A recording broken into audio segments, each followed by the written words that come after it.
I'm Pete Wright. And I'm Andy Nelson. Welcome to the next reel when the movie ends. Our conversation begins. Deep Red is over. Gianna, there's someone in the house absolutely trying to kill me. You know? Was that a good read? You should have been in the movie. I should have been in the movie. I practically was. All right, Andy, we're talking about Deep Red. This is our first Giallo on this show proper. Is that right? That's correct. Yeah, I talked about Italian Giallo films over on CinemaScope, where I looked at this film and 9 others and dug deep into that whole subgenre of these really incredibly bloody and fun Italian movies. So great I feel time like on the that one. conversation could be the same as our conversation on spaghetti westerns with just more blood. Like a lot of the way they made these movies seems very familiar to me, with just a lot more blood.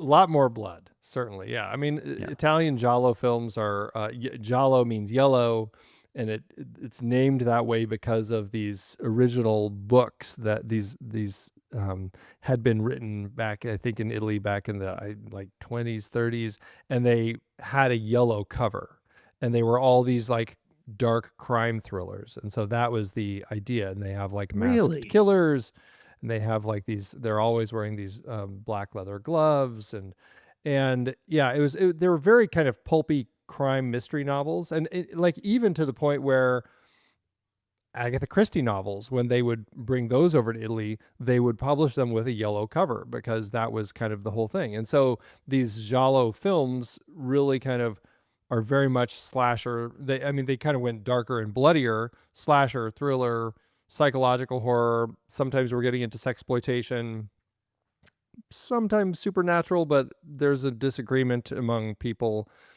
who track the genre if, like, once we get into something like Suspiria with witches, is that Giallo or have we gone to something completely different? So and so yeah, this, as we're celebrating our 50th anniversary of these films, these Golden Jubilees, we're looking at this film because Dario Argento's Deep Red, or Profondo Rosso, certainly is one that has stood the test of time as a great example of this particular subgenre.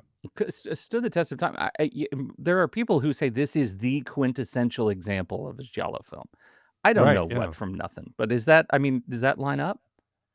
It definitely lines up. We're getting all of the expected tropes. Like, we're getting the mystery, we're getting the all of the different gruesome murders throughout. We're getting the figure in kind of the masked outfit, extreme close-ups of those leather gloves getting zipped on. Oh, so many close-ups. And childhood trauma. Like, there's a lot of stuff going on in this particular story that absolutely makes this stand out it also happened to come out like right in the height of this period where Giallo films were all the rage over in Italy. And so this one just like hit at that perfect time where it just was like, yes, this is exactly what we want to see in these films. Can you give us just a brief, is it a tutorial? No. You learned a lot during your conversations over on CinemaScope, and I would like just a sense of how you have learned to approach these movies as films. Like, what are you looking for? What are the tropes besides like zippy gloves, but in terms of thematic analysis, what are the Giallo films, do they have a sort of consistent approach that we need to be aware of? Are there this one has a lot to do with identity and sort of fragmented memory. Are we looking at those sorts of things? This is masculinity in crisis too, right? I mean, that seems like another one that they're sort of poking at. Childhood domestic violence. Like, are they consistent? Well, I mean, there's definitely a lot of those sorts of elements. I mean, it's like anything. There are always going to be differences and variations. But I mean, at the core of it, it is generally a murder mystery thriller. often without the cops doing the detective work. We're getting somebody else who is somehow involved or connected or is being stalked or whatever, who decides to take it upon themselves to do it. Again, British jazz very pianists, are that consistent? Are there always British jazz pianists? not always, not always. Again, very bloody. The camera work is often really creative in the Giallo films. Like they have a lot of fun with extreme close-ups and just playing with these different angles and a lot of unique things. And often the people who are dying, you don't get that so much in this one, but something like Blood and Black Lace, often the people who are getting killed are very beautiful women. And so that's something that happens less in this one, but it Mhm. does happen more often. That often you'll get, like I said, you're not necessarily getting the cops who are doing the detective work, but it's somebody who's in a lot of them, it's more of somebody who's traveling through or something, and then kinds of end up getting involved. And um, let's see what else they. I mean, again, it's a mystery story, so we're not getting the reveal until the end.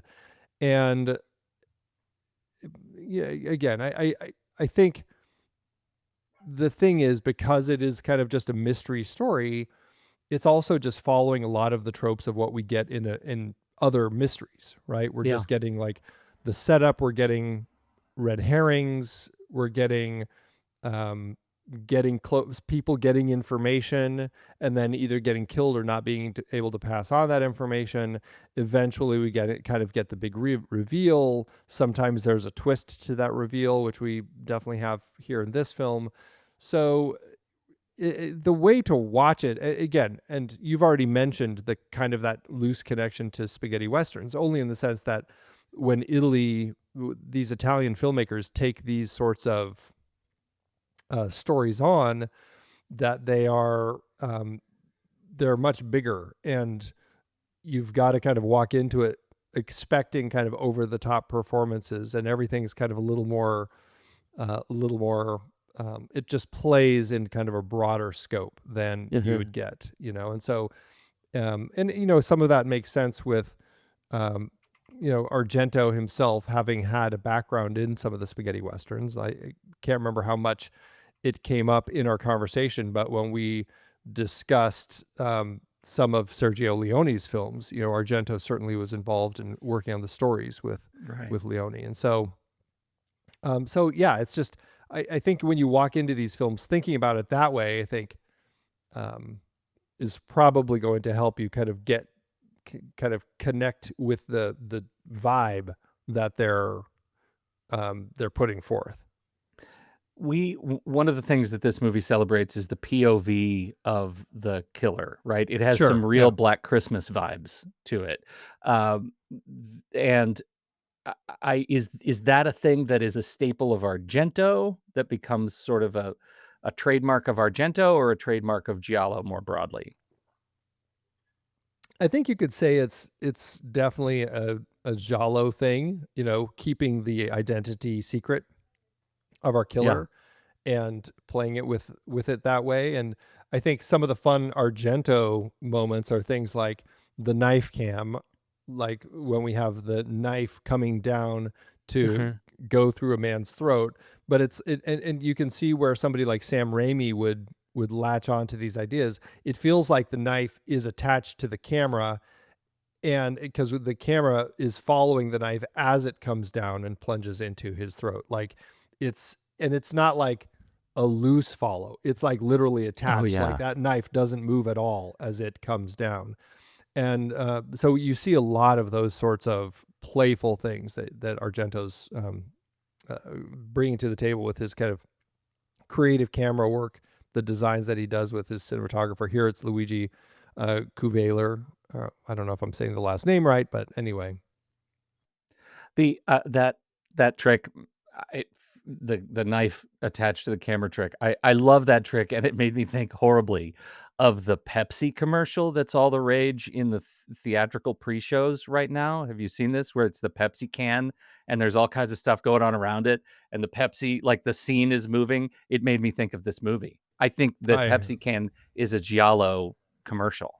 I clearly don't. We're not getting that particular Pepsi ad in our theaters. Oh, Maybe it's Andy, because you're we're worse Coke. for it.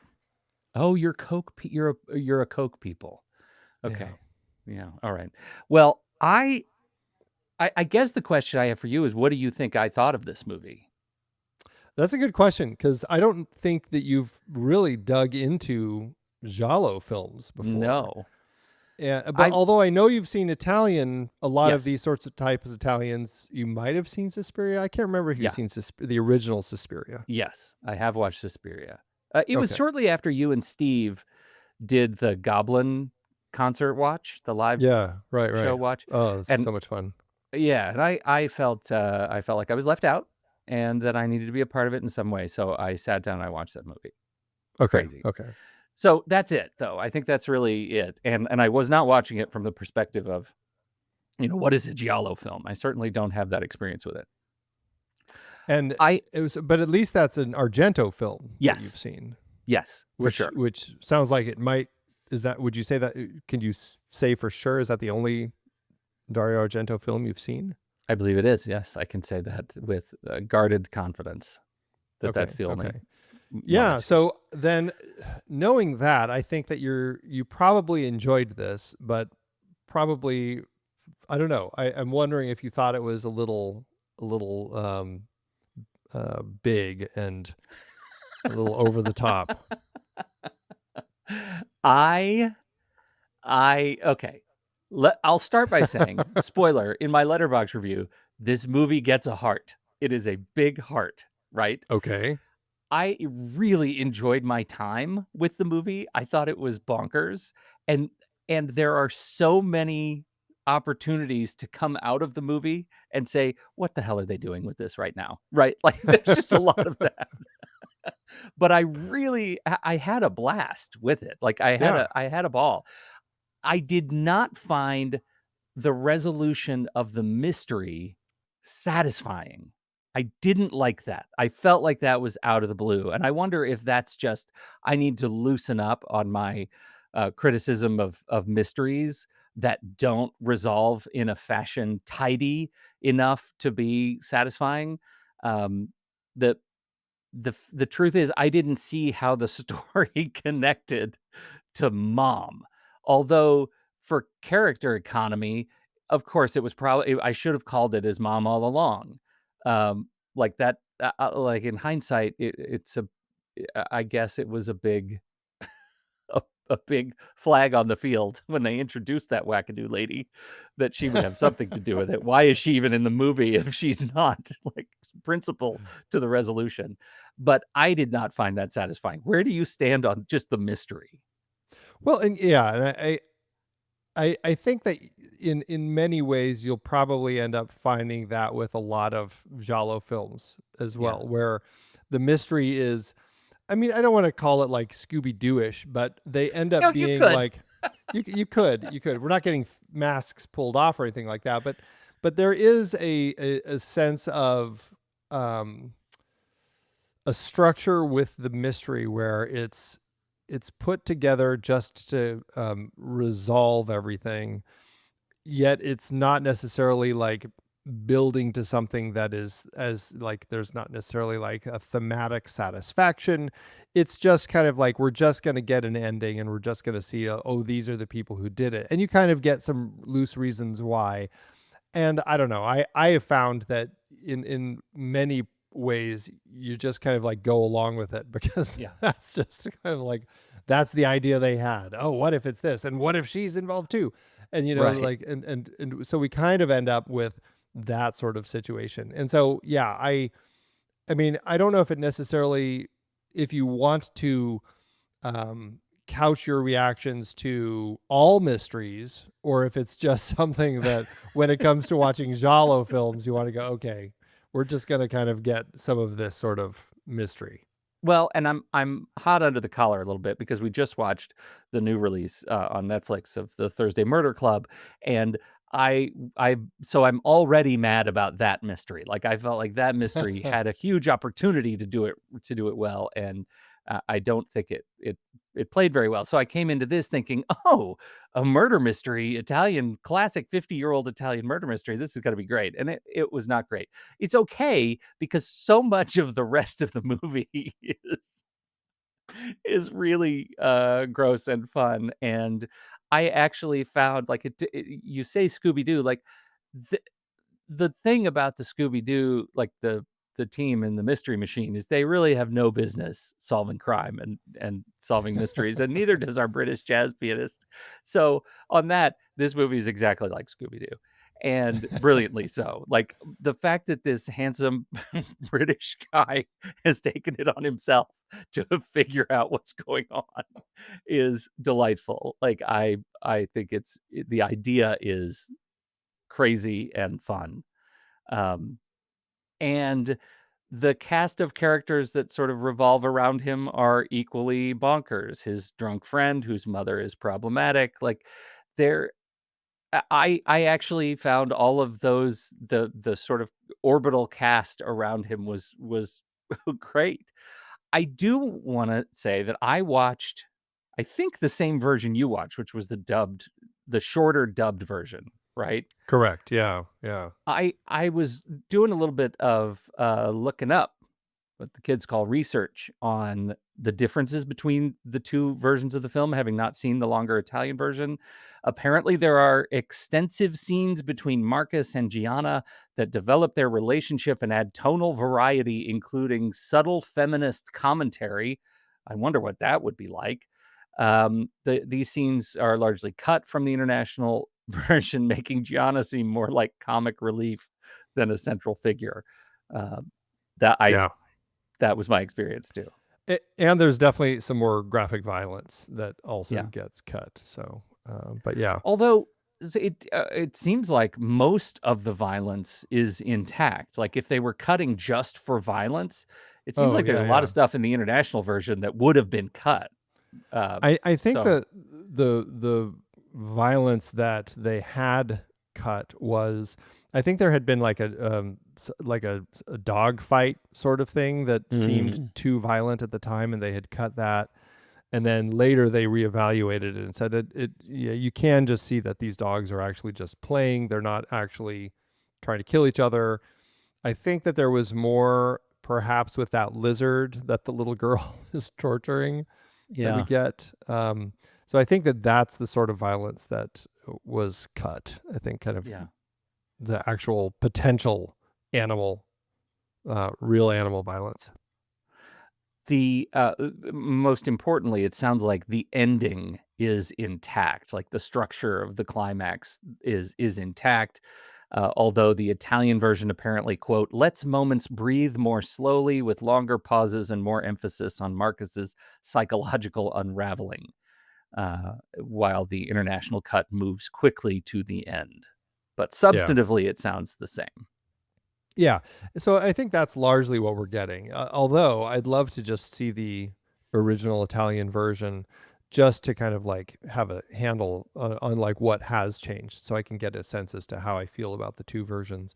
But It does yeah, sound like both this you and I were too cheap because it is available when you can buy it on Apple TV and Oh, can you? Because when I looked Play. on Yeah. Apple, it showed as the hour 44-minute version. I didn't When see you an option in there. when you click on purchase, it shows you're getting two versions when you Oh, buy this. And interesting. when you rent it, you actually have to choose which version you want, but they don't show you a length in the choose window. It's by poster. And I rented it and I Wow. chose wrongly. Interesting. Yeah, it Interesting. was just a straight up lottery. Wow. So, I just, checked it out from my library and used that version. yeah. And all of the versions that I found that were streaming for free were all the hour Yes. 44 version. So, and Yeah. that's interesting that I guess I never went far enough into Apple to look at it. I just looked to see, like, if it had said on the page when I hit view on Apple, if it had said two versions, like all I saw was just hour 44, Yeah. purchase or buy, and it didn't even give me that option. So I guess I had to take an extra step. So that's Yeah, you gotta annoying that click they through. And the purchase one, you actually get both versions. Yeah. You don't have to choose. When you rent, you have to choose which one. Yeah. So that's a Weird. bummer.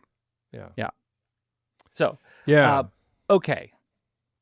So So, I've been responding a lot. You tell me where you would like to start when you're talking well, about this I movie. just want to I want to dig into this. We've talked a lot about kind of just like the aesthetic of the film, but I wanted to kind of get your read, because I mean, you kind of talked a little bit about how you enjoyed it, you thought it was bonkers, all of that, but I want to get your sense of how you felt about really kind of this visual language that Argento was using. You know, we've got some extreme close-ups of like the tape player when the killer is playing the cassette of that creepy children's song, right? Like super extreme close-ups. Same thing of the zipper. We've got Yeah. extreme close-ups of all these little children toy memorabilia things that are just kind of moments like that. And likewise, just kind of the overall look and everything. And then we can also throw in the kills if you want to do that. But before we get to the kills, I just wanted to get your sense of how that kind of the visual storytelling style of this, if that lent to kind of the bonkers feel for you, or Oh, just yes. how it played. Yeah. So, it's the sort of tableau is surreal and I guess artistic, painterly. Um, uh, I think he makes good on just natural locations, which add a lot to the kind of Baroque feel of the film and how everybody operating in the scene feels out of place, right? It's this like modernity implanted in history, which is an awesome like sleight of hand that you get from shooting where they were shooting.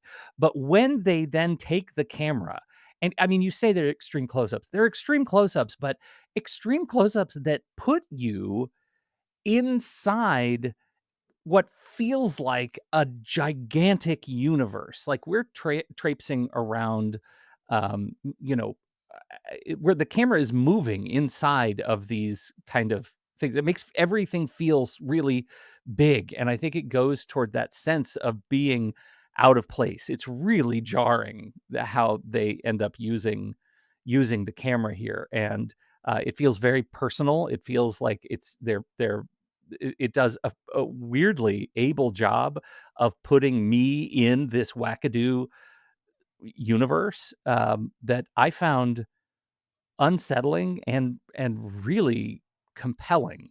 Like I was deeply invested in the universe that they were creating beyond any of the murders and all of that stuff. I love the idea of putting me so intimately close to objects and items of the Anthropocene sort of era.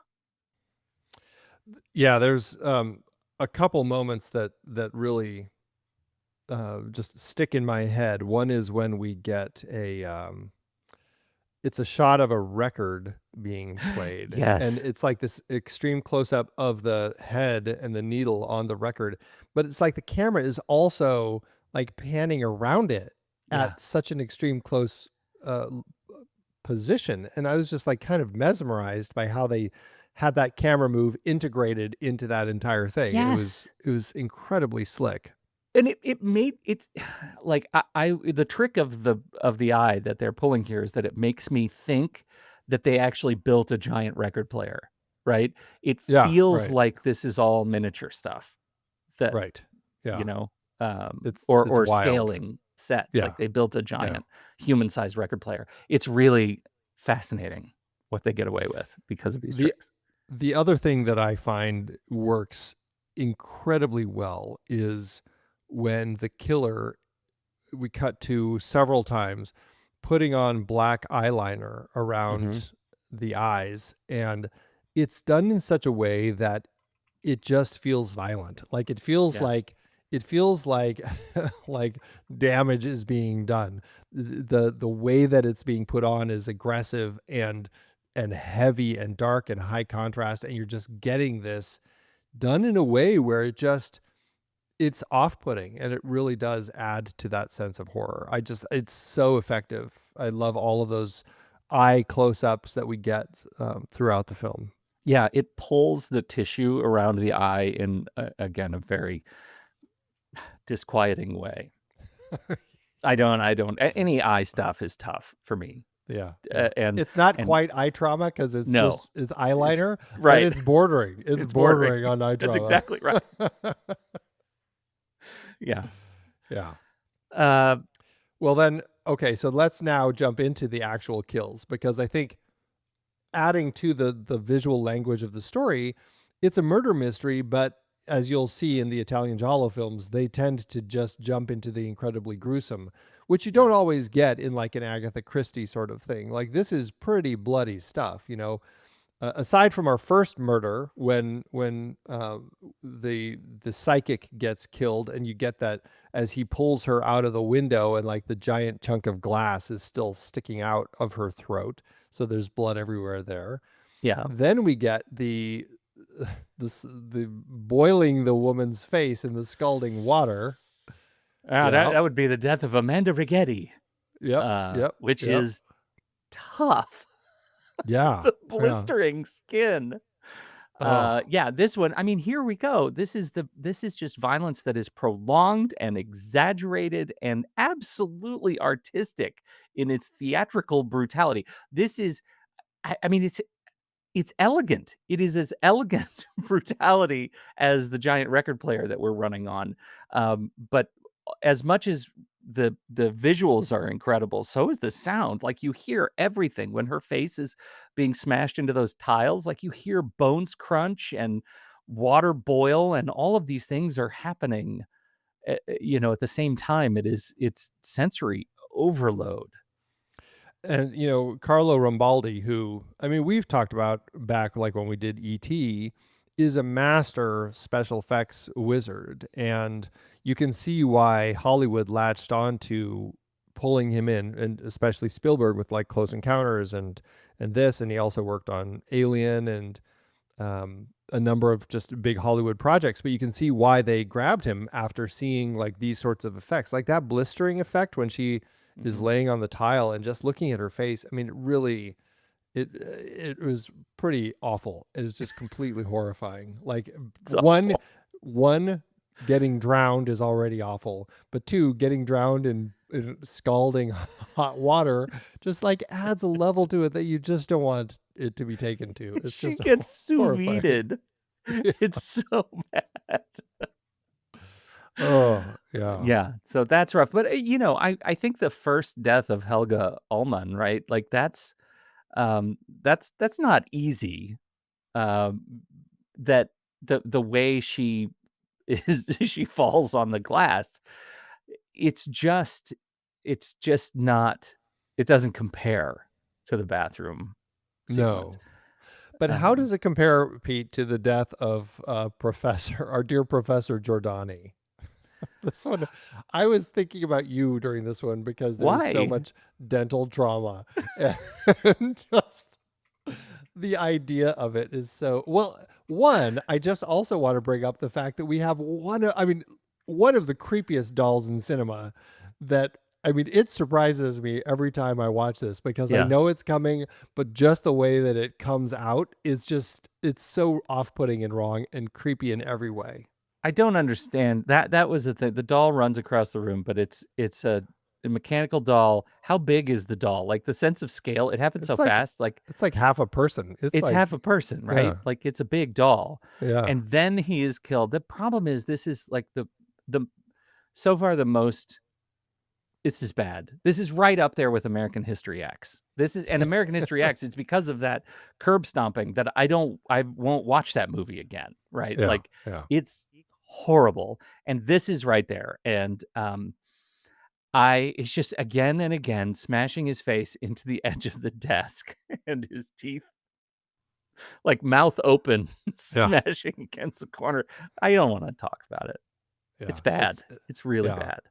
It starts off at the hearth. He does it in the hearth and then brings him Yeah. over to the table. And then after all of that, first getting traumatized by a creepy doll, then getting his teeth bashed in like several times. Then he gets stabbed through the throat. That's when we get that fantastic knife cam as it Yeah, comes down onto his right on throat and drives it right through the table. by the mantle. Yeah, and the lighting is beautiful against this. Again, like, that's a real showcase of the artistic cinematography of these kills. Like, it just it weirdly, I mean, it's beautiful. Yeah. Ugh, Yeah, it's God. stunning the way that they shoot all of this stuff. They make it just gruesome and fun and over the top, and they don't like cut away. Like we're seeing the stuff. And then our last kill is when the killer gets caught in the elevator and decapitated with her own By necklace. her own necklace. Have you ever seen a necklace quite sturdy enough to do that? I mean, I've never tried, but it's the That's the charm gets thing. caught in the grate of the necklace. It's an old-fashioned elevator, the open side elevator with just the grates, and the charm gets caught and pulls her up, and then her own chain completely decapitates her. Yeah. Yeah. It's gruesome. That Yeah. is one hell of a necklace. Like it Yes. is like yeah. Yeah. Yeah, not only is it strong, but it apparently also sharp enough to just like rip right through everything. Through bone. Yeah. I mean, I guess it gets a disc in the neck and pops that disc and severs those nerves. Maybe it's not quite. I mean, if you want to think through it. I You don't know. can I'm not a medical work through the whole professional, thing. but Yeah. Right. Right. or an It's executioner awful. of any Yeah. sort. Oh my god. Okay. And then we also get the dragging behind the garbage truck. Sorry, I couldn't say it without bursting in laughter. It is one of the funniest deaths that we get. Because, like, they do so much gruesome stuff, and then the dragging behind the truck With the he's guy's just completely clueless to the whole thing. totally I clueless. just, yeah. And that he's unconscious when he's ultimately killed. When the car The pops his car, head. yeah, pops his head. Oh God, I yeah. thought we were gonna get So away much with, fun. like, maybe this is the one that shows the most realistic sort of trauma, but no, they had to drive a car over his head. Yeah. All we needed really in that scene, just to go full parody, is the two garbage men like dancing to a song in their car, like bopping Yeah, their heads along as they're like they yeah, swing around the corner and he comes swinging and like hits his head on the curb. Like it's just so goofy, but yeah. oh my God, I was laughing out loud with that whole thing. Yeah. Yeah. I mean, this is, like, we talk about Scooby-Doo, this is a Scooby-Doo death, right? This is, like, maybe Shaggy and Scooby are driving the truck. Like, that would've Right, right. kind of filled it in. Yeah. Yeah. That's Yeah, I mean, we've kind of crossed a point where Scooby Doo, like we've turned the whole Scooby Doo thing into incredibly bloody Yeah. storytelling. But if I it can't wait was, till that this would be falls it. out of public or into public domain, because I think Oh, people are gonna go full blood and honey on Scooby-Doo. I can't wait. Scooby did it. Yeah, Yep, it's Scooby gonna be pretty. done. Yeah. Well, I mean, Okay. I think that lends a big part to the Giallo aesthetic, and so I think it's very fun. It's very bloody. It's just over the top, crazy. You know, like if I were a kid, I would have had a blast watching these. I mean, I still have a blast watching it, but it's the sort of thing that just really sticks in your head, and so to that end, I think it's fun, especially because like all of the blood is just kind of like just such red blood. I mean, I don't. The title is Deep Red, Profondo Rosso. I don't know if it's specifically just about the blood, but there certainly is a lot of it that we end up seeing over the Mhm. course of the story. So, yeah. Can you tell me your thoughts on our hero protagonist? Yeah, Marcus, played by David Hemmings. This is something that you would get a lot in Giallo films also, where they bring in actors from English-speaking European countries, sometimes from America, to kind of play the lead, and then they would do these alternate dubs. I mean, you know, as we talked about in the spaghetti westerns, they were dubbing it anyway. That's kind of how Italy was making their movies. So if you're watching in Italian, it's also just dubbed. It's just the way that they would do it. So I think that Hemmings works well. I don't know if we've talked about anything else that he's been in on our show before, but he's definitely somebody who's been around. Like he's acted in all sorts of films and everything.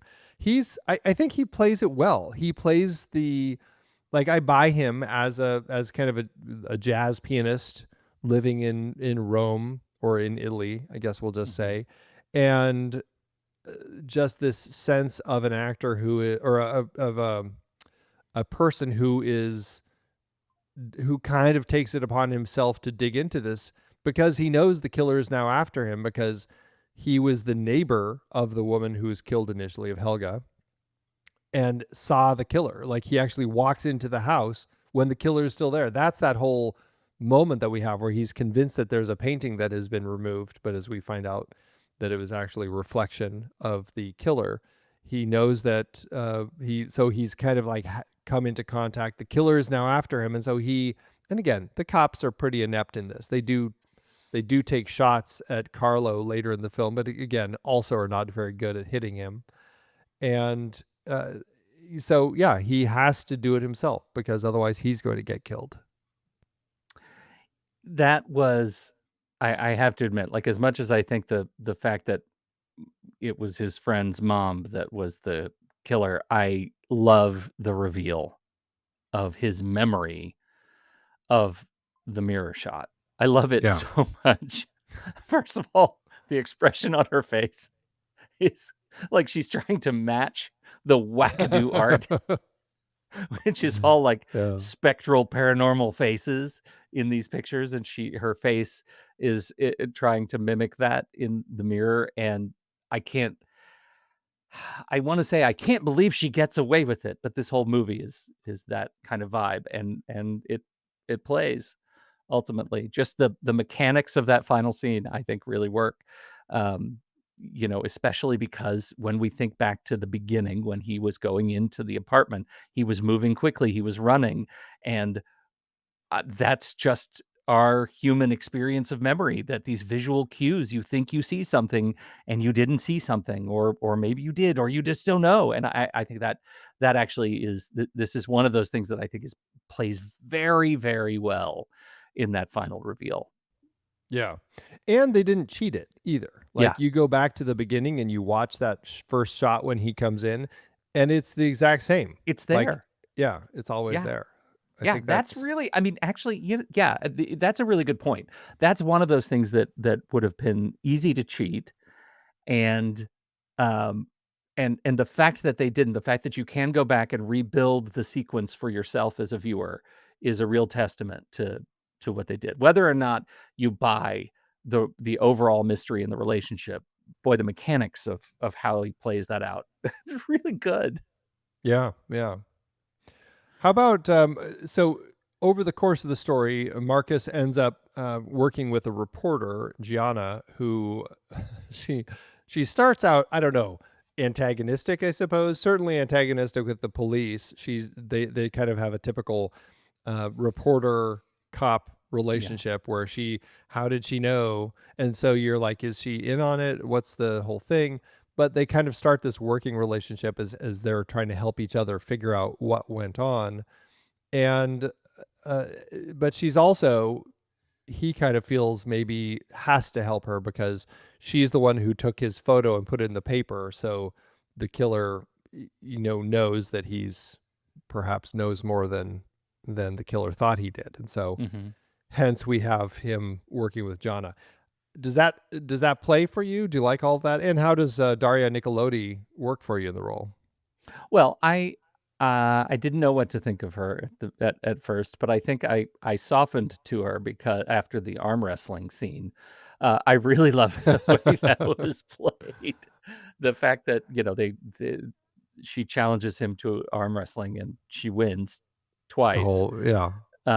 And that's, I mean, I just think that's a weirdly progressive statement for this movie to make in 1975 Italy, and I enjoyed it, especially since, the rest of who they're killing in this movie are largely women. Um, it's kind of interesting an interesting statement. I liked her. I thought she was great. She at the time was I think fairly newly married to Argento. Hmm. So they were a thing, and they would be for about 10 years. And Do you feel I it in that scene? I wonder, I guess I wonder um if I feel like she's like, again, I'm curious to watch the longer Italian cut of the film because of the extended conversations and Yeah. the comedy bits that we have between the two characters. I'm just curious to see how all of that plays, but I do enjoy her in the film. I think that she works well in the role. I think she plays um, that role well, and Hmm. she, she's kind of fun in it. So Yeah. yeah. Um, as far as one thing that going back to the story real quick that we didn't bring up, one of the key parts of this is the mystery of the kind of the mother-son relationship. The film starts with that. We have a scene that takes place in the past, and we're seeing a Christmas scene. We're hearing kind of this creepy children's music playing, and there's a silhouette or shadows on the wall of a man and a woman fighting. We're not exactly sure what's going on, but there's some sort of altercation. And that's kind of how things begin. And then Hmm. we have a body landing on the floor. We have a knife on the floor, bloody knife. We have children's shoes going over and walking and standing next to it. So we don't really know who is involved or why, but that is kind of our setup. How does that play for you as far as kind of giving us a setup of the story? Because once we get into our first murder, we're like, is this tied into psychics? Like, why is it the Right. psychic that's killed? Like, what's going on? How does all of that play? Well, I think that's the kind of careful dance they're trying to do to make this resolve well.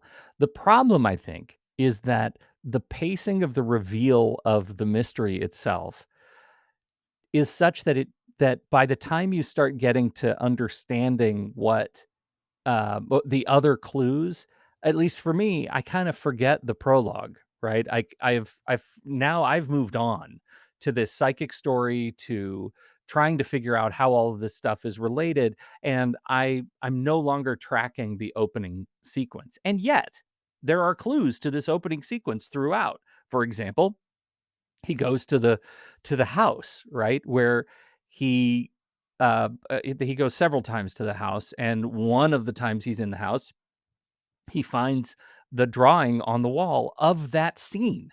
And as he leaves, part of the drywall, I guess, that was over the drawing, um, falls, and you see that he didn't yet another clue that he missed for reasons was revealed behind that. It gave us a more complete sense of the drawing, and that would have been important for him to know. But I have to be honest, I saw that drawing and I did not connect it to the opening scene. Right, I had forgotten the opening scene completely.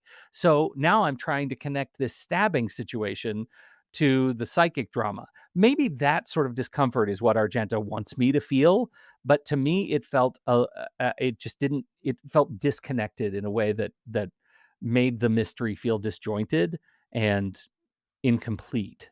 Even though I think maybe this is a second watch concern, right? Like maybe Yeah. I'll watch it again and I'll get it all in one piece because this really is a film about detail. Like as much as its wackadoo murders are central, there is a lot of attention paid to the mechanical detail of the actual mystery. If you take all the other stuff out, I'm saying now, as we're talking about it, I think maybe he really did pay attention to the to the pieces of this puzzle. Um, and that I guess maybe I was too slow to get it on first watch. Well, it's definitely, I think they smartly place that opening at Christmas. And so the Christmas tree is Yeah, what stands out for me. So that when we do get those drawings, I'm like, oh, right. But it's Christmas. That's the whole murder that we had at the beginning. So I would I not have think been able to tell you it was Christmas. yeah. So I think on later watches, that's something that you would pick up on. Yeah, You would notice right. that and remember. And it's fun the way that that comes back in, like when he's in the house of the realtor who's renting, who has that house as one of his properties. His creepy daughter who kills lizards, she's drawn that and is hanging it in her wall. Yeah. and like the mystery of like tracking that down, which takes them to the school, and then Carlo shows up to kill them. Like all that plays, I think, really well. Kind of the mystery that Carlo, you can see, is as distraught as he is, and has been trying to keep the killer's identity from being revealed because he loves his mom and wants her to be safe. Like I don't know, the way I read it is Carlo hadn't ever really been doing any of the killing. It had always been his mom. And Yeah. I think she kills Helga because Helga senses her when she's at the event. She goes to, foolishly, I'm going to go to a psychic event.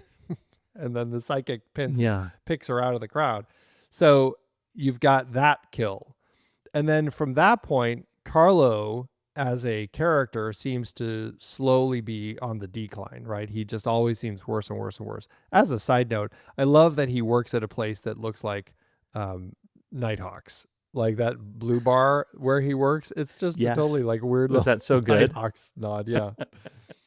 But so the way I read it is that Carlo, I think from his conversations with Marcus and just trying to protect his mom, I think it's him that goes and kills Amanda and the professor, and then is going after Marcus and Jana at the school.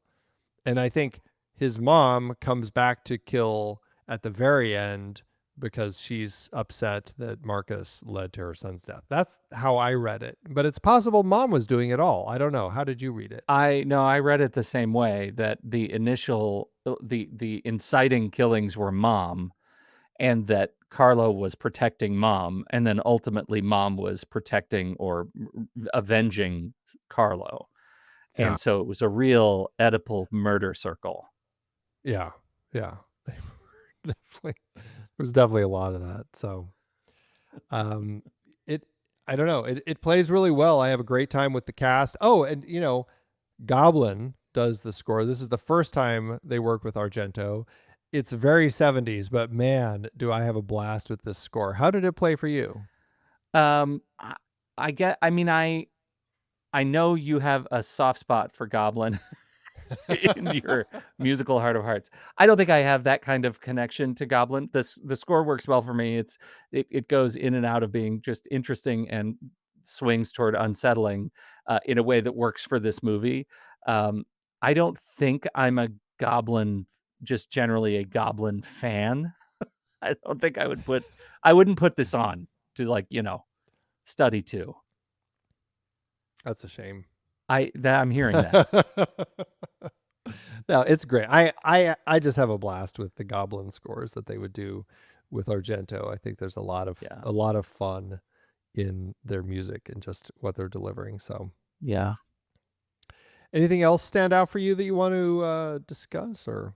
I mean, I think the movie is it's just much more interesting than I expected it to be. Having heard so much about sort of the Giallo aesthetic, I thought this was just going to be a parade of violence and a psychological trip. And there's much more story in here than I expected there to be. I thought it was going to be more of a fever dream, and I'm pleasantly surprised to say, hey, there's a movie in here that is Yeah, also really interesting to watch. So very fun, very fun. Yeah, it's a great one. So, all right. Well, we will be right back. But first, our credits. The Next Reel is a production of True Story FM, engineering by Andy Nelson, music by Ran Wrighton and Yod Nier, LMOP, Michelle Nobler, Oriel Novella, and Eli Catlin. Andy usually finds all the stats and the awards and numbers and stuff. Andy usually finds all the stats for the awards and numbers at the-numbers.com, boxofficemojo.com, imdb.com, and wikipedia.org. Find the show at truestory.fm, and if your podcast app allows ratings and reviews, please consider doing that for our show. That was effectively a prompt injection in my brain. Like, there were too many weird, things where I thought there should be a comma and not, that when I got to something I knew, I was already off the rails. You were just too far gone. Yeah. It happens. All right, this is me, right? Because you're doing Letterboxd. Letterboxd, yeah. All right. Attention, all you aficionados of the macabre and connoisseurs of the creepy. Are you ready to embark on a twisted journey through the annals of cinema and curate the ultimate letterboxed list of the greatest creepy dolls ever to grace the silver screen? From the infamous Annabelle, whose porcelain visage concealed a demonic presence, to the eerie and tragic Brahms from The Boy, these dolls have left an indelible mark on our collective nightmares. But let's not forget the diabolical Billy from the Saw franchise, the haunting jester doll from Dario Argento's Deep Red, or the unsettling ventriloquist dummy from the classic British horror anthology Dead of Night. And who could forget the twisted twins from Dead Silence, their ventriloquist dummy grins hiding a sinister secret, or the iconic Chucky from the Child's Play series, the red-haired terror who had been haunting our dreams for decades. Let's not overlook the clown doll from Poltergeist, a double whammy of terror that combines the inherent creepiness of dolls with the spine-chilling uncanniness of clowns. By procuring a Letterboxd Pro or Patron membership, you'll gain access to a wealth of features that will elevate your creepy doll list-making experience to new heights. Not only will you be able to create and share your own lists with like-minded horror aficionados, but you'll also have the ability to explore the lists of others, discovering hidden gems and forgotten terrors along the way. As a special treat for all you devoted followers of the Creepy Doll canon, we're offering an exclusive 20% discount on both Pro and Patron memberships. Simply use the code NEXTREEL when joining our ranks and you'll unlock a world of unparalleled access to the most spine-chilling cinematic creations ever to haunt our screens. And it works for renewals as well. So what are you waiting for, my fellow travelers in terror? Step forth into the shadowy realm of Letterboxd, where the twisted beauty of creepy dolls is celebrated with a perverse sense of glee. Begin crafting your own definitive list of the greatest cinematic creepy dolls, and let the world bear witness to your impeccable taste in all things unsettling. Onwards to Letterboxd, where the dolls are waiting to welcome you with open arms and soulless eyes, ready to guide you through the darkest corners of your childhood memories. Soulless eyes? I heard as soulless eyes, like jazzercise, but for your soul. Soulless eyes. Hold on, I forgot one thing. Head to truestory.fm/, head to thenextreel.com/letterboxd. Or what's the other thing? Or just enter nextreel at letterboxd.com. I'll just cut that in somewhere. I totally forgot that. You'll make it work. That kind of critical part. Yeah. All right, Andy. Sequels and remakes. This is, I mean, did he kept making movies? Did he make another one of this? He didn't. No, he never went back to it. Well, he didn't go back to it to do a remake, except as a stage show, interestingly. That's right. In 2007, Argento actually directed a musical theater adaptation of Deep Red with music by Claudio Simonetti from Goblin. And so that was a thing. I would love to see how that played. I'd be curious if it went outside of Italy. I don't even know where it played. I just know that he did it. And then in 2010, George A. Romero was actually contacted by Claudio Argento, who is, I believe, the son of Dario. His brother. And he was asked to direct a 3D remake of Deep Red, which Claudio, Claudio apparently didn't ask Dario if it was okay, is the problem. And so when Romero contacted Dario, Dario's like, I haven't heard anything about this. That's when Romero declined Claudio's offer. So never ended up happening, but, probably out of respect for Dario Argento. Has that ever been done? No. A father or somebody's directed a movie, and then a son or daughter of that person has come and directed a remake. Can you think of any? I feel like it has. I just can't think of anything off the top of my head. Huh. Okay. Interesting. Because I know we get Cronenberg's, right? We have a son who's making movies, but they've never done, I don't think Brandon's ever done a remake. No, I don't think so. Okay. Well, interesting. Yeah. Okay, so what else do we have to talk about? How to do an awards season. Waiting for you. Yeah, that's my turn. I was looking at. I was trying to figure. This was really important. What I was doing was important. Apparently All right. so. Apparently so. What do we have to say about award season? It wasn't big. It had one win with one other nomination at the Sitges Catalonian International Film Festival. It was nominated for the Medalla Sitges en Oro de Ley for Best Director and won. And then over at the Italian National Syndicate of Film Journalists, it was nominated for the Silver Ribbon for Best Score, but lost to Youpidoo, which I just want to watch just because that title makes me laugh. Youpidoo. Outstanding. Yeah. Okay. I'm looking for a clever intro that really highlights the absolute desert of budgetary numbers that you have introduced to your own work here. Movie after movie after movie so far this season, with the exception of I think one. You're coming up really short, and I wonder if you just want to cancel the bit. Thanks for that. You're really kind in your. I have read nothing other in the script other than unfortunately, and I said, "Yep, that checks out." Yeah, this was a tough one. Unfortunately, I have no idea how much Dario Argento had to make this movie. What I can tell you, it was released in Italy, March 7th, 1975, then premiered in New York City, June 9th, 1976, with a wide release June 11th. The movie was re-released January 18th, 1980, retitled as The Hatchet Murders, then again in 1982 as The Phantom of Terror. On its initial release in the US, it had earned $630,000, and in Italy it earned $5.7 million for a total gross of $32.2 million, which is a handsome bit of money. I just don't know how much it cost to make, so I can't sort out the profits. Still, it likely worked out for Argento. Honorary adjusted profit per finished minute. Honorary, there you go. Is it really the Hatchet Murders, or is it the Hatched Murders? You weren't supposed to read that closely. I would see either movie. All right. Well, I had a blast. I'm glad it was on the list. Thank you, 50 Years Project for Andy.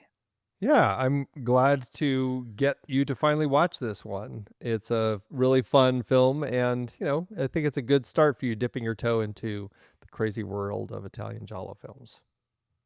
Absolutely. Here's to more. All right. Well, that's it for today's conversation. Next week, we are looking at Sidney Lumet's Dog Day Afternoon. We'll be right back for our ratings. You saw it. You know you saw it.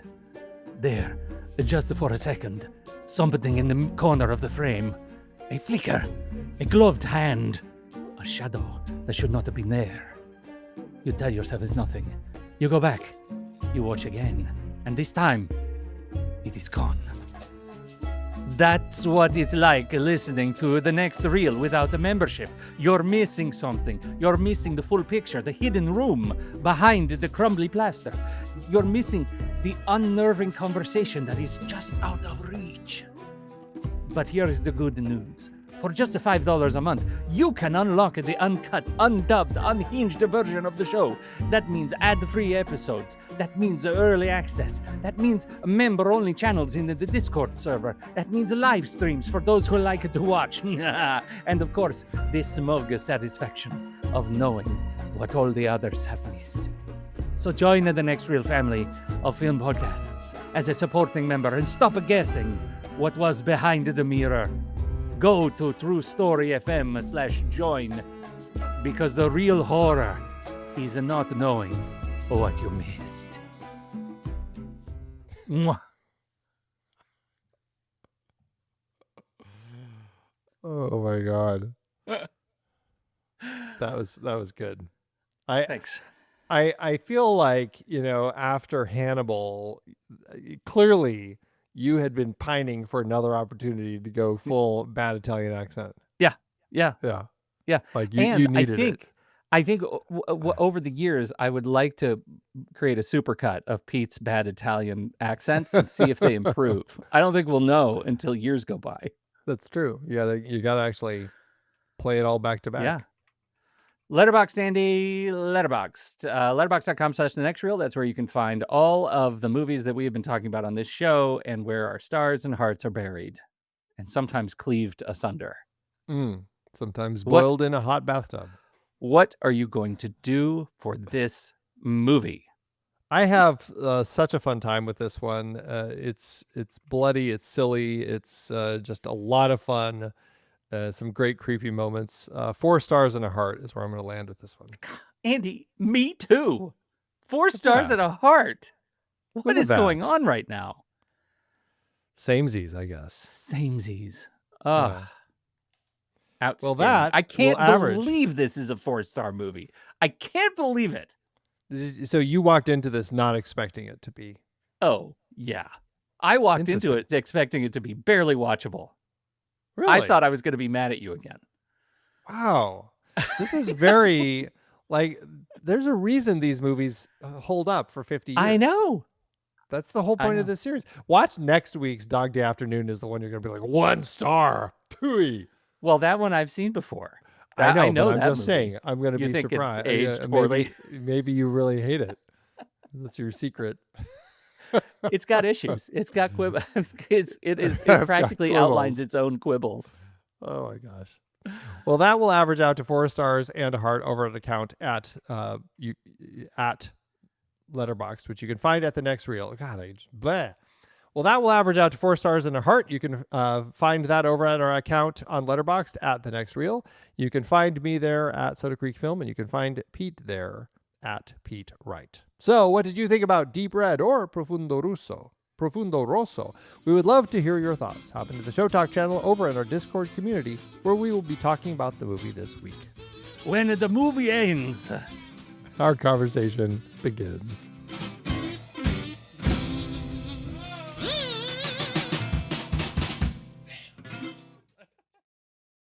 Letterboxd giveth, Andrew. As Letterboxd always doeth. Okay. Do you want to start? Do I kick it off? Sure. I do want you to kick it off. I've got a 3.5 by Fran Hoffner, who has this to say. Hated watching concert pianist try to rip plaster off the wall with his fingertips. Protect the assets, buddy. I could not agree more. That made you uncomfortable, huh? That was horrifying to watch. I was just like, no. Like, I wasn't thinking about him being a pianist. I was just thinking about, geez, like, that is awful for your fingers. Like, ugh. Well, shivers up my spine. I have a 3-star follow-up that I think is on theme from Taylor Williams, who says, I'm surprised the killer didn't turn out to be asbestos with how much of it this guy was eating. That's all I could think about is put a mask on, man. You are breathing toxin.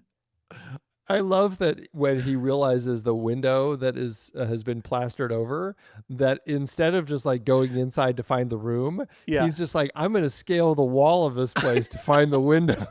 then it doesn't go well. He's like, okay, I'm going to go to the wall now. There was something really unsettling about how they shot that. Like, could you get a sense of what floor he was on? It was high, but it's also like the house is in a weird position. I love that it's the house of the screaming child. Like, it's been dubbed that. But it's like, so it feels like there's multi-levels because it also feels like it's on a hill. So it feels like suddenly like there's a drop here. And so it's farther up than maybe if you'd gone around the corner. Yeah. And because when he falls, like he's on we get to see him scale down 2 stories. And I kept thinking, maybe is the camera trying to trick us and tell us that they can't get any lower? So they're going to shoot, very low and try and make us think that this is like a 5-story house, but it's not working. And then there's a hidden story beneath him. So they pull back as he's scaling down the side and there's even more house. Yeah. So I think it's a 3rd-story window that he's banging into. The other thing that made me think of, which I wondered, given all of your repainting projects, at any point did you think to yourself, damn it, why didn't we seal off a room? I always I wonder spent a about lot that, of like, time the day I yeah, watched this thinking, is there a room in my house I could get away with sealing off from the outside and inside that nobody would notice? that's that I don't trick. I don't That's have the it. trick. Yeah, you gotta have the right design for a house where it's hard to tell. Yeah. And I think modern houses, it's kind of well, and Tough. also you gotta have more of a mansion to really get to that place where you could safely seal the room off. Well, at least we know what we're shooting for. That's right. That's right. Thanks, Letterboxd.